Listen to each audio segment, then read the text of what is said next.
livro de Atos. Estamos estudando capítulo por capítulo, versículo por versículo, e agradecemos ao Senhor porque estamos avançando. Chegamos aqui ao capítulo 15.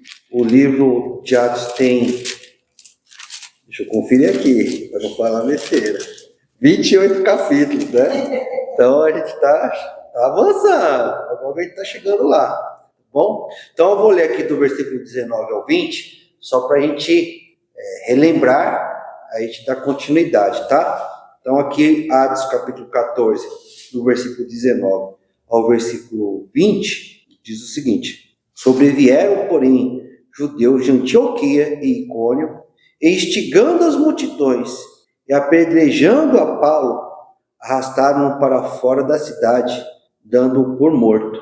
Rodeando, porém, os discípulos, levantou-se e entrou na cidade. No dia seguinte partiu com Barnabé para Derbe.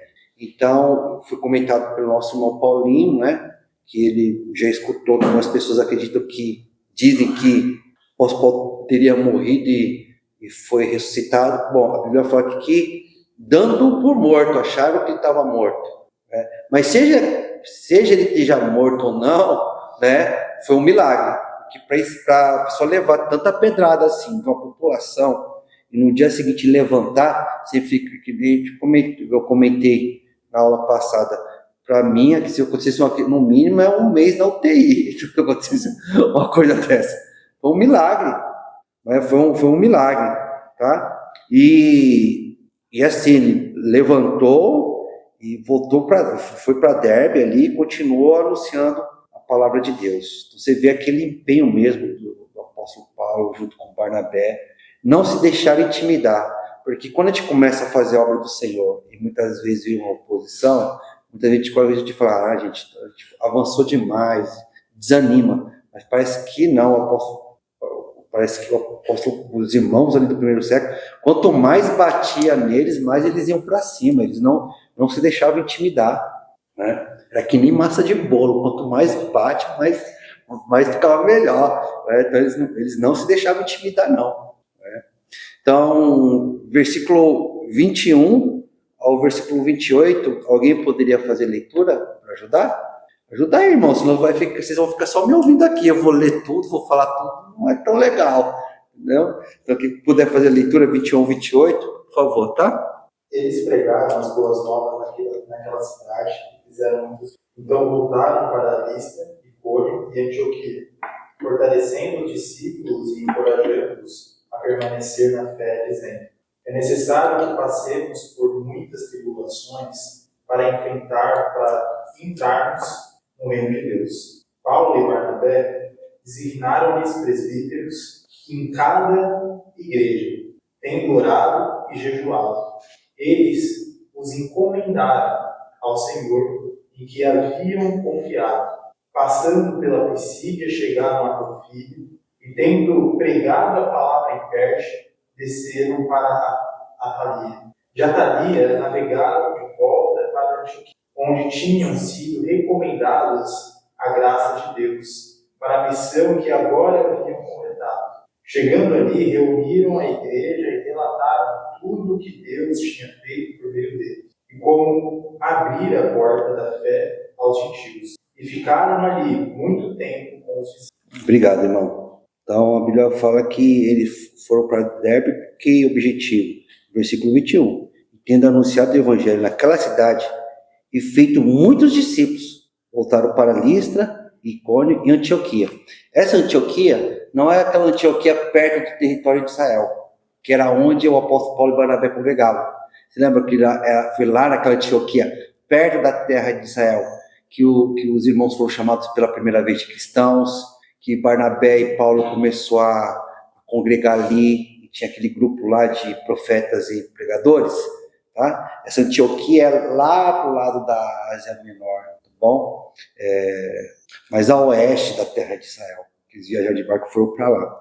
Então, eles não só ganharam almas para Cristo, mas eles procuraram edificá-los no caminho do Senhor. E esse foi o mandato do Senhor lá em Mateus capítulo 28.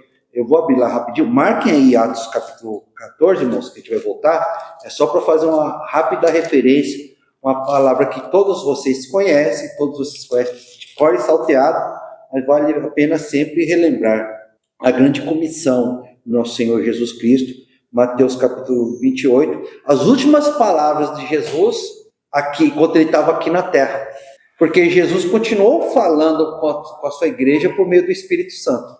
A gente vai ver que em alguns momentos o próprio Jesus Cristo vai animar o apóstolo Paulo por meio de visão, mas as últimas palavras que Jesus Cristo falou enquanto pisava aqui neste mundo foram essas aqui, amados. Mateus capítulo 28, versículo 18 ao 20. Jesus, aproximando-se, falou-lhes dizendo: toda a autoridade me foi dada no céu e na terra. Ide, portanto, fazei discípulos de todas as nações, batizando-os em nome do Pai e do Filho e do Espírito Santo, ensinando-os a guardar todas as coisas que vos tenho ordenado. E eis que estou convosco todos os dias, até a consumação do século. Então, quando o apóstolo Paulo e Barnabé passaram por aquelas cidades, o que eles fizeram? Versículo 19, o ide. Ide, portanto, fazei discípulos de todas as nações, batizando-os em nome do Pai, do Filho e do Espírito Santo. Então, eles fizeram isso quando passaram. E agora que eles estão voltando para rever os irmãos, o que eles estão fazendo? Ensinando-os a guardar todas as coisas que vos tenho ordenado. E eis que estou convosco até os dias, todos os dias, até a consumação do século, até o final do mundo. Jesus vai estar conosco espiritualmente. Essas foram as últimas palavras de Jesus quando ele pisando aqui na terra. Então, quando eles voltaram para Listra, Icônio e Antioquia, o apóstolo Paulo estava o quê? Ensinando-os a guardar todas as coisas que vos tenho ordenado. Isso não foi só pessoalmente que o apóstolo Paulo fez. A maior parte ali, praticamente a maior parte do Novo Testamento, nós temos o quê? A boa parte, né? Não a maior, mas a grande parte do Novo Testamento são as cartas do apóstolo Paulo enviando às igrejas, né? Essas igrejas que foram ganhadas aqui nessas missões para Cristo e inspiradas por Deus, pelo Espírito Santo, e são legado, né, do Senhor para nossas vidas. E aqui a gente tem no versículo 22 um trecho ali da mensagem de tudo que era importante que ele falou ali, que ele continuou pregando para os irmãos, dos estudos que ele fez. O Espírito Santo aqui, ele pegou um sério do que ele focou ali para falar com aqueles irmãos. Versículo 22. Fortalecendo a alma dos discípulos, exortando-os a permanecer firmes na fé e mostrando que através de muitas tribulações nos importa entrar no reino de Deus. Lê na sua versão que está mais claro, Felipe, por favor, versículo 22. Então, pegar o início. Fortalecendo os discípulos e encorajá-los a permanecer na fé, dizendo: é necessário que passemos por muitas tribulações para entrarmos no reino de Deus. Exato, é necessário. Isso me faz lembrar aquilo que o próprio Senhor falou para Ananias, não Ananias lá traiu o Espírito Santo, mas aquele Ananias fiel, que foi usado por Deus para converter o apóstolo Paulo, mas estava com medo, porque o apóstolo Paulo era casca grossa. Já estudou isso? Né? Ele falou: calma, Ananias, eu vou ensinar para ele quanto importa sofrer pelo meu nome. Quanto importa sofrer pelo meu nome. A gente vai ver nas defesas de Paulo que ele não se esqueceu de Estevão. Ele vai falar o justo Estevão. A gente vai ver mais para frente. Acho que cada pedrada que ele estava levando, ele se lembrou lá daquele servo, o primeiro mártir da igreja. O primeiro a estar disposto a morrer pelo evangelho foi Estevão. E a Bíblia fala que Jesus recebeu ele de pé. Irmãos, quando a pessoa importante muitas vezes chega, as pessoas fazem o quê? Levanta, né? Para cumprimentar. Né? Jesus fez questão de levar, o rei da glória fez questão de se levantar para receber a alma de Estevão, pela coragem que ele demonstrou e não negar a fé em Jesus Cristo. Mas quem sabe quando Paulo estava recebendo aquelas pedradas, ele falando: eu estou disposto a morrer por Cristo também, como Estevão. Talvez Paulo tenha, para falar a verdade, eu mereço morrer. Ainda assim eu estou no lucro, porque eu estou morrendo, fazendo o que é certo. Mas no dia seguinte Deus falou, levanta. E o fortaleceu. Então ele sentiu a graça de Deus. Por isso que ele fala lá, eu sou o pior dos pecadores, mas Deus se compadeceu de mim. Deus me deu um voto de confiança. E aqui ele mesmo falando que não é porque você passa por tribulações que tudo está perdido. Às vezes, quando nós passamos por tribulações, a gente pode pensar que Deus se esqueceu de nós, que Deus não está cuidando de nós, que Deus está distante. É claro que alguns sofrimentos na vida, as pessoas buscam eles, são sofrimentos desnecessários. Mas quando você está procurando, não estou dizendo que você é fiel, mas quando você está procurando fazer o que é certo, trilhar no caminho do Senhor, e ao invés de vir facilidade, vem tribulação, vem dificuldade, você não tem que pensar que as coisas estão perdidas. Você não tem que entregar o ouro. Você não tem que jogar a toalha. O apóstolo Paulo fala que é até necessário que a gente passe tribulações para entrar no reino de Deus.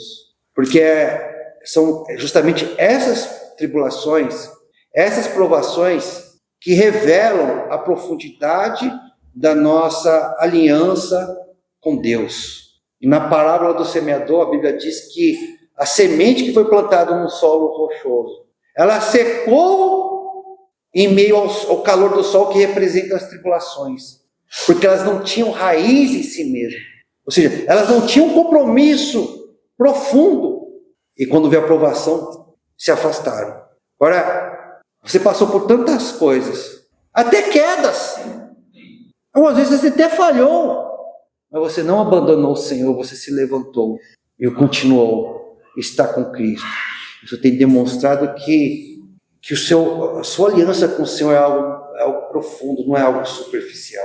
Então, apóstolo, e outra coisa também, amados, a gente não pode esquecer que nós estamos numa guerra espiritual. E na mesma forma que eu não acompanho o futebol, não sou um bom jogador de futebol, mas às vezes o esporte nos dão algumas, serve como parábolas para a gente.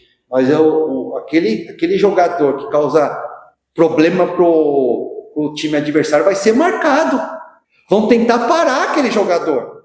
Então, muitas vezes, vem a tribulação, vem a dificuldade, porque o inimigo da nossa alma quer parar a obra do Senhor e você faz parte do time de Deus. Mas Deus permite aquilo, não é porque Ele não te ama, é porque Ele vai te dar força e os meios para humilhar o diabo, derrotá-lo e glorificar a Cristo Jesus. Porque toda vez que eles tentavam parar a obra do Senhor crescia ainda mais. E quem saía derrotado? O diabo, o pecado, o reino das trevas. E aqui no primeiro século, irmãos, foi o primeiro grande choque. Chega um ponto da partida que a resistência do time adversário fica menor. Mas no começo da partida, todos vão com grande gás. Ali no primeiro século, as forças das trevas iam para cima mesmo dos apóstolos, ameaçando com morte, causando tribulação, levantando demoniada para tentar parar a obra. Mas o apóstolo Paulo aqui encorajando aqueles que estavam entrando na fé. É necessário permanecer firme na fé, mostrando que através de muitas tribulações, nos importa, ou seja, é necessário entrar no reino de Deus. Faz parte do jogo, faz parte desse curso da vida. A gente vai enfrentar tribulações. Não é porque você está enfrentando tribulação que Deus não está com você. Por que é bom reprisar isso, amados? Por que é bom reprisar isso? Isso que todos aqui vocês já sabem. Porque temos aí a teologia da prosperidade. Vem aqui que não vai ter nenhum problema na tua vida. Vem aqui que você vai ficar rico, nunca vai passar por dificuldade de saúde. Amados, eu não vou negar, não podemos negar, que quando a gente está com Cristo, a gente é muito abençoado. Extremamente abençoado. Porque o nosso maior problema, que a questão da salvação já foi resolvida, então a gente vive a vida de forma mais leve. Porque a gente tem o Evangelho, a Bíblia fala assim, tendo o que comer, o que vestir, estejais contentes. A gente tem muito mais do que isso, então a gente não fica trocando os pés pelas mãos. O dinheiro, pela graça de Deus, eu cresci na igreja, então pela graça de Deus eu nunca me envolvi com vícios. Louvado seja o nome do Senhor por isso. Não é mérito simplesmente meu, é mérito do Senhor, do Evangelho, que me livrou dos vícios. Mas aquele que foi resgatado era viciado, o dinheiro que ia lá para aquela porcaria, agora vai ser para comprar bloco, comprar pão, comprar alimento, comprar tênis para os filhos, roupa para os filhos, para a esposa. Então, andar com Cristo faz você ser uma pessoa muito abençoada. Mas e aí, quando vier a tribulação? E aí, quando vier a doença? E aí, quando vier a dificuldade econômica? E aí, quando tiver problema na família? Vai abandonar o Senhor? Muitos abandonam, amados. Muitos ficam pelo caminho, porque não queriam se render a Deus, porque Ele é o Criador e o Senhor do universo, mas porque queriam usar a Deus. E Deus não se usa. Deus não é o nosso empregado. Deus é soberano. Ele sabe o que é melhor para a gente, mesmo quando a gente não entende os caminhos dele. É do jeito dele, não nosso. Então, quando a gente está na caminhada da fé e as coisas saem do nosso planejamento, da ideia que o plano que a gente traçou, é esse que eu quero, Senhor, e o Senhor não permite que vai do jeitinho que a gente quer, muitas vezes nós somos tentados a desanimar. A gente tem que entender, não, o soberano é Deus. E aqui a Bíblia nunca, os pregadores do Evangelho nunca enganaram os irmãos. Sempre falam, servo de Deus sofre, servo de Deus padece dificuldade. Eu não vou para outro extremo também, amados. Tá bom? Eu não vou para outro extremo. Eu já ouvi dizer, eu até entendo quando o irmão fala isso, mas eu não concordo. Tá bom? Se as coisas estiverem boas na sua vida, muito boa na sua vida, né? Desconfia. Também não vai para esse extremo, irmão. Se as coisas estão boas na tua vida, dá glória a Deus. Ué, vai arrumar sarna para se coçar?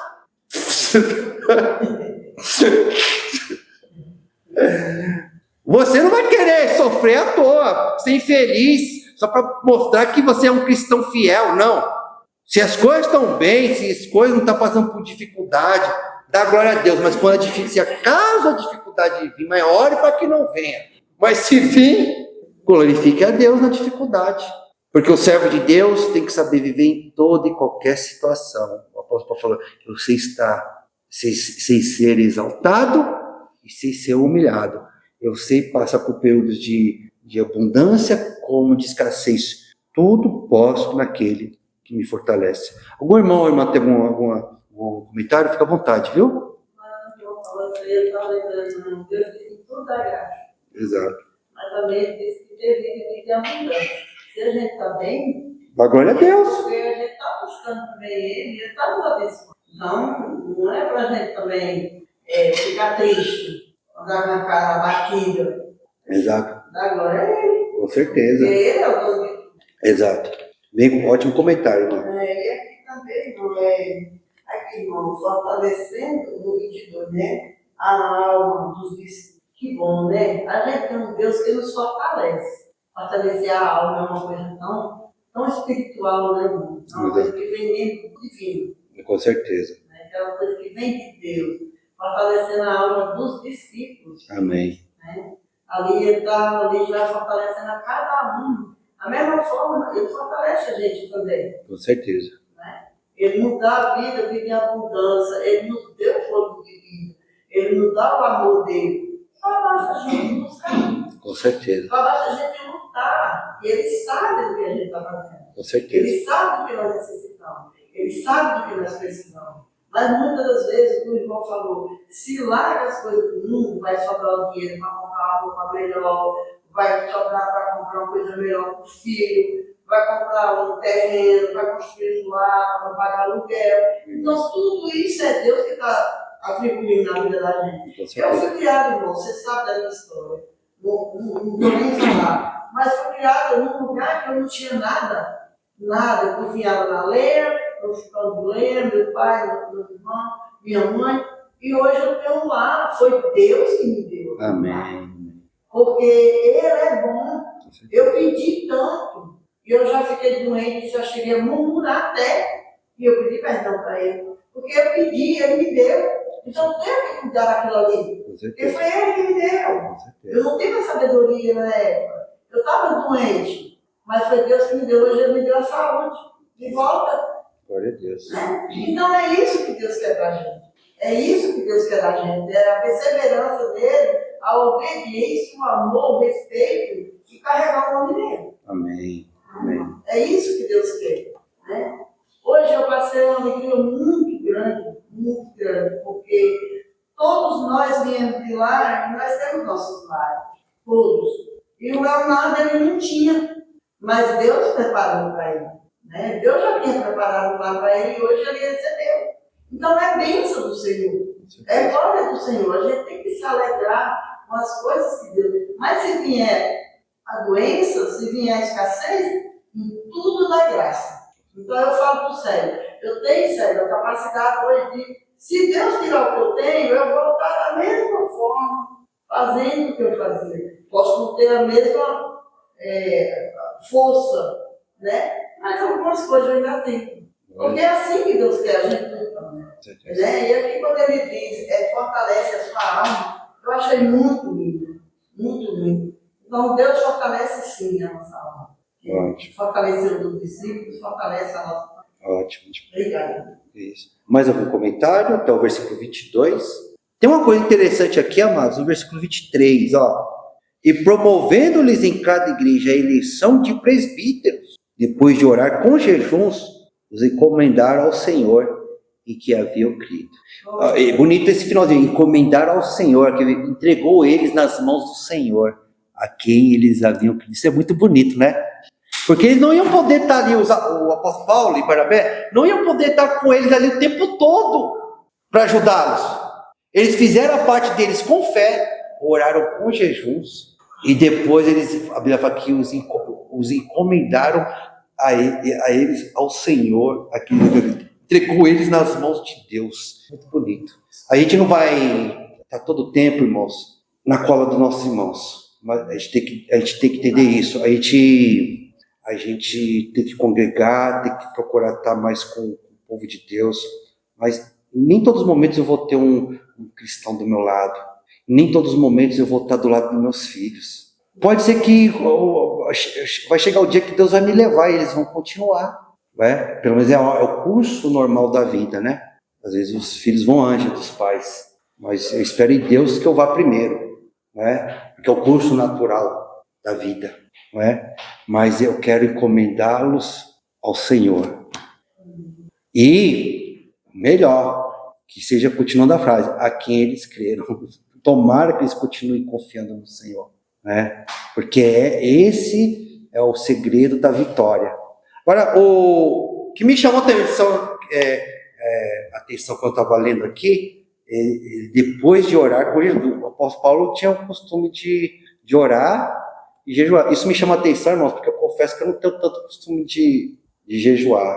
É uma coisa que eu... porque quem me conhece sabe que eu gosto de comer bem, né? Então, mas aqui a Bíblia veio a Bíblia veio aqui para mostrar que é bom, aí tem que imitar, né, irmãos? Né? O que é bom tem que imitar. E às vezes vem a luz, você fala, tem que crescer em algumas áreas, Ricardo.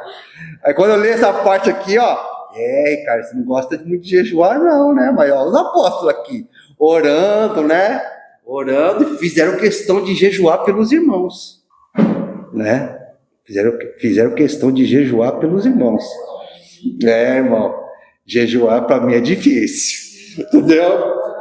Mas aqui a gente vê que homens espirituais, servos do Senhor, eles oravam e jejuavam. Então, assim, muitas vezes é a minha tendência. Eu falo, jejuar, como tem aquela passagem de Jesus lá em Mateus capítulo 6, né? Quando vocês jejuarem, não fique que nem os hipócritas. Jejua, mas também fica lá fazendo a careta. Eu tô com fome. Com o cabelo bagunçado, você parece um zumbi. Para as pessoas falarem, olha, tá jejuando. Esse aí é espiritual. Se você for jejuar, ninguém fica sabendo. Passa o óleo no cabelo, porque na época não tinha gel. Tá bom? Eu acho que o óleo no cabelo é para pentear o cabelo, vai bonito, assim. E Deus que vem secreto, te recompensará. Então, aí por aquela passagem, a gente pode pensar, jejum não é importante não, porque os fariseus jejuavam muito e ainda faziam lá o show, né? Mas quando a gente está, não é 8 nem 80, mas quando a gente vê, principalmente no livro de Atos, Antes do apóstolo Paulo e Barnabé sair para a missão, eles o quê? Jejuaram. Eles estão aqui encomendando os discípulos aqui, né? Eu vou comentar aqui, promovendo a eleição de presbíteros. O que eles fizeram? Oraram e o quê?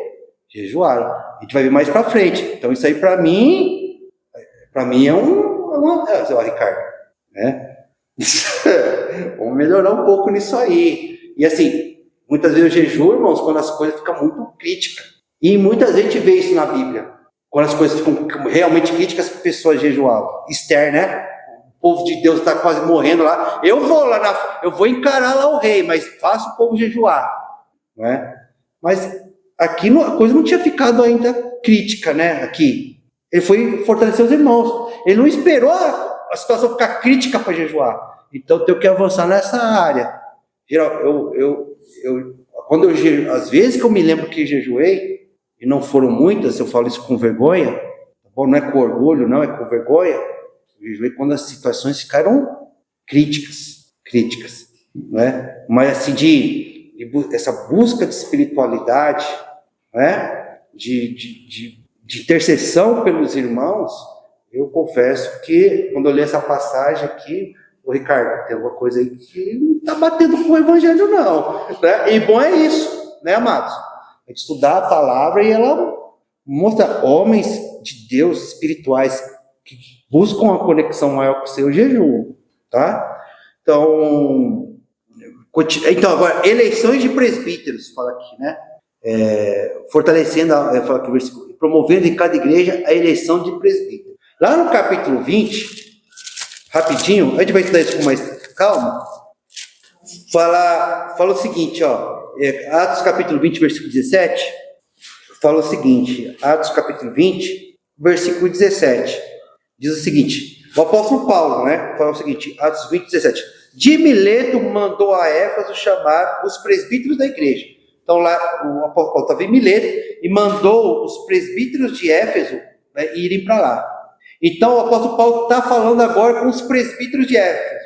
E olha que ele falou para os presbíteros de Éfeso. Ele falou para os presbíteros. Ele tá falando, olha o que ele falou para os presbíteros de Éfeso. Versículo 28. Atendei por vós e por todo o rebanho sobre o qual o Espírito Santo vos constituiu bispos para pastoreardes a igreja de Deus, a qual ele comprou com o seu próprio sangue. Deus comprou a igreja com o seu próprio sangue.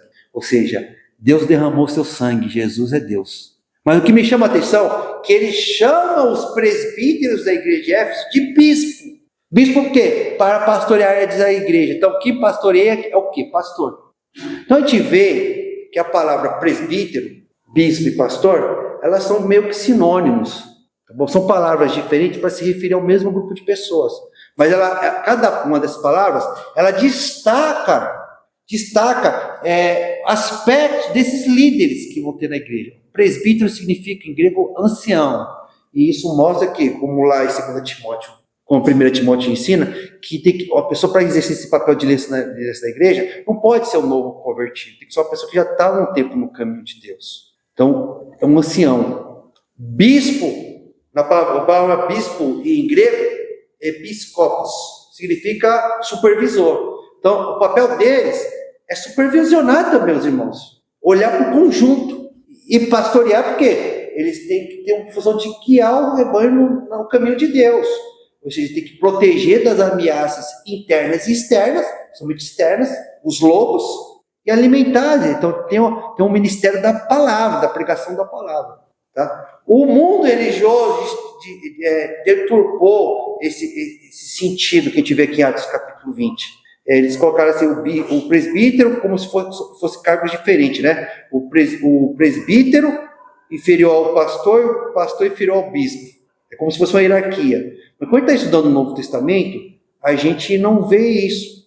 Agora, o que me chama a atenção aqui, aí vem aquilo que a Bíblia está falando para mim, porque aqui está contando essa viagem do apóstolo Paulo de forma rápida. Mas eu não sei ao certo quantos anos demorou essa viagem. Tá, irmãos? A Bíblia não fala aqui claramente assim, quantos anos demorou essa viagem. Mas o que me chama a atenção, lá quando a gente lendo em Timóteo, em Tito, Fala assim, tem que ser um homem experiente, tem que ter filhos convertidos. Ou seja, para ser pastor, os filhos têm que ser convertidos. A mulher também tem que ser crente. Tem que ter um bom testemunho dos dentro da igreja e os de fora da igreja. Tem que ser uma pessoa hospitaleira. Não ter vício, não ser violento. Como o apóstolo Paulo vai escolher aqui, Barnabé, vai promover aqui a escolha de presbíteros num curto espaço de tempo? Eu fico pensando, não daria para aqueles novos convertidos desenvolver essas qualidades para serem eleitos presbíteros. Porque lá em Timóteo fala que é necessário que o presbítero tenha isso. Ou seja, não é uma coisa que pode ter, não. Para ser pastor, tem que ter essas qualificações. Mas como, se não deu tempo? Como que eu consigo entender essa questão? Porque ler os textos da Bíblia é gostoso por causa disso, né, amado? Às vezes tem um ponto que nos causa estranhamento, mas estranhamento é bom que faz a gente pensar com profundidade, meditar. A gente viu que nos lugares onde a igreja do Senhor, quando o apóstolo Paulo ia pregar, mesmo entre os pagãos, mesmo entre os gentios, tinham sinagogas. Pessoas que estavam anos dentro do quê? Do judaísmo. Eles já conheciam as alianças de Deus, eles conheciam as escrituras. Quando essas pessoas se convertiam, elas já tinham, de uma certa forma, elas conheceram o evangelho ali, naquele momento. Mas na cabeça dos apóstolos, né, a igreja é o quê? É o cumprimento da aliança, da lei, do Velho Testamento. Então, é bem provável que teve homens que se converteram ali, que já tinham filhos que estavam servindo ao Senhor, que já eram homens experientes. A gente vai ver que até líderes, chefes de sinagoga se converteram a Cristo. Então, provavelmente, esses homens, eles já tinham, de uma certa forma, as qualificações para exercer o papel de pastor dentro da igreja. Então, quando o apóstolo Paulo ele percebeu que havia homens com essas características, que a esposa era uma serva de Deus fiel, que aquele homem ali e os filhos dele, ele guiava a casa dele para servir a Deus. E os filhos dele também eram convertidos, que eram pessoas que já tinham, de certa forma, né, ajudavam ali a comunidade judaica a servir ao Senhor, que tinha uma fé verdadeira. Ele falou, isso aí já pode ser um pastor e um presbítero, tá bom? Então, pelo menos foi assim que eu consigo interpretar esse trecho, tá, amados? Tá? Diante do que? Das qualificações que a gente vê lá nas cartas, é necessário assim, e isso que parece que foi pouco tempo. Talvez tenha essas viagens de Paulo, o apóstolo Paulo Barnabé demorou mais do que um simples ano, demorou bastante tempo para sair de volta. É que aqui está sendo descrito de forma sucinta e rápida, tá bom? Então, aí fala aqui no versículo 24, atravessando a Psídia, dirigiram-se a Panfilha. Então, o que vai falar agora? Eles estão fazendo o caminho inverso, voltando lá para a igreja de Antioquia, aqui, de onde eles saíram. Versículo 25. E tendo anunciado a palavra em Perge, desceram a Itália e dali navegaram para Antioquia. Antioquia, o quê? O lugar de onde eles saíram. Onde tinham sido recomendados a graça de Deus. Até eles foram entregues nas mãos de Deus. Isso é bonito, né? Ele falou, oramos e jejuamos, entregando ali os presbíteros, na eleição dos presbíteros irmãos, entregamos eles nas mãos de Deus. Mas eles também, para essa missão, né, esse trabalho missionário, eles também foram entregues nas mãos de Deus, para a obra que haviam já cumprido. Voltaram vitoriosos. Versículo 27.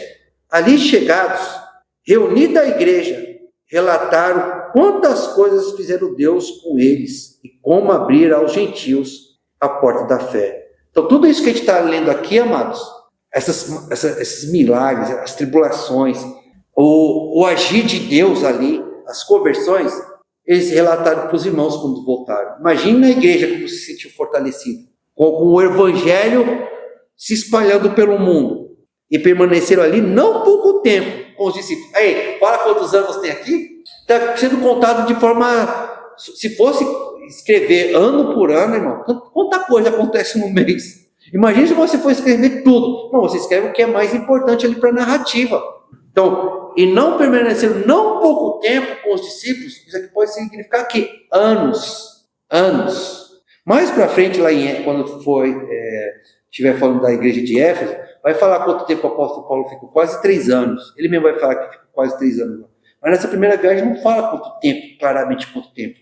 Né? Mas aqui nesse versículo 28, fala que eles congregaram ali vários não pouco tempo. Então, era a congregação do apóstolo Paulo, a igreja de Antioquia. Porque a gente pergunta assim, o irmão Paulinho, né? E a irmã Rô, onde elas congregam? Lá na igreja do Guarapiranga, né? O irmão Fernando, a irmã Eunice, lá no Julianópolis, não, Vila Quintana. E o apóstolo Paulo, onde congrega? Igreja de Antioquia. E Barnabé de que igreja? Igreja de Antioquia. Tem irmãos que congregavam numa congregação antes, depois passaram a congregar outra. O irmão Mike congregou aqui, se não me engano, mais de 2 anos. 3 anos? O irmão Mike. Agora ele está lá congregando, lá, nem sei se é igreja de Boston, não sei, não é igreja de Boston, uma cidade lá de Boston, ou não sei qual é a igreja, Indiana, não sei. Mas já congregou aqui. Barnabé, onde ele congregava antes? Congregava em Jerusalém. Se lembra que Paulo queria se juntar com os irmãos, mas os irmãos ficavam com o pé atrás com o apóstolo Paulo, né? Aí o Barnabé, ele ficou sabendo que os gentios estavam, em Antioquia, estavam tendo uma igreja lá. Aí quando a Bíblia fala lá que quando ele chegou em Antioquia, ele ficou maravilhado, ele encorajava os irmãos lá de Antioquia. Ele congregava onde? Em Jerusalém. Mas o que ele fez? Ele foi lá para Tarso e falou, Paulo, a gente tem que congregar lá. Bora. Aí os dois passaram a congregar lá, para animar aqueles irmãos. Então isso é muito bonito. Às vezes acontece isso, né? Os irmãos às vezes estão congregando numa congregação, às vezes estão congregando em outra, mas o que não pode deixar é de servir a Deus, buscar o Senhor. Mas a igreja, se vê aquela gincana bíblica aí, perguntaram qual era a congregação onde o apóstolo Paulo congregava. Igreja de Antioquia, tá bom? Ela é dos irmãos da igreja de Antioquia. Então é isso, irmão. Alguém tem mais algum comentário? É bom, né, irmão? A gente fica alegre, assim, é Deus mesmo gesto, quando ele vem aqui visitar, né? Isso. Traz notícia Deus das igrejas. Também congregou na Bahia, ele trazia. A gente sempre se alegrou. Eu vejo que eles aqui também eram da mesma forma. Com certeza. Eu achei muito lindo, irmão, esse aqui, quando diz aqui em 27, né? Ali chegando, reunidos a igreja, relataram quantas coisas fizeram Deus. Quer dizer, quantas coisas eles fizeram ali em prol da palavra de Deus. Exato. Para aquelas pessoas, né? Isso. E ali foi uma alegria. Eu vejo quando a gente sai, eu nunca fui ficar sempre aqui. Mas se Deus quiser, a próxima não para ir panfletar, um irmão chega de uma rua, outro chega de outra. Aí eu fico pensando sobre isso daí, né? Aí quando se reúne aqui, um fala, tem todos os panfletos, tudo. E dá aquela alegria. Eu acho que assim também era isso. Se reunia cada um de uma cidade para falar o trabalho que foi feito. Com certeza, Né? com certeza. O coração do Senhor nesse momento também se alegrava muito. Isso, E se alegra, né, com o trabalho de cada um. isso. Obrigado, irmão. Obrigado pelo comentário. Mais alguma colocação, mais algum comentário, uma pergunta? Me chama o esforço de Paulo e Barnabé, porque eles estavam ali em Derbe, e para eles chegarem em Antioquia era só eles passarem pela, estou vendo o mapa aqui, pela Cilícia ali, e rapidinho eles estavam em Antioquia. Na roda de rodapé está marcado aqui, que era um caminho muito mais curto. Curto, né? Mas eles fazem questão de voltar por cada região que tinha se instalado na igreja.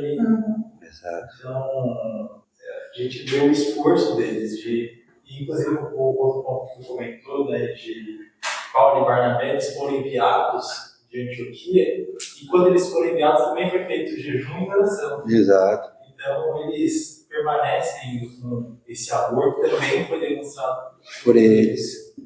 Bem colocado. Amados, obrigado pela paciência de vocês. Vou encerrar o estudo aqui.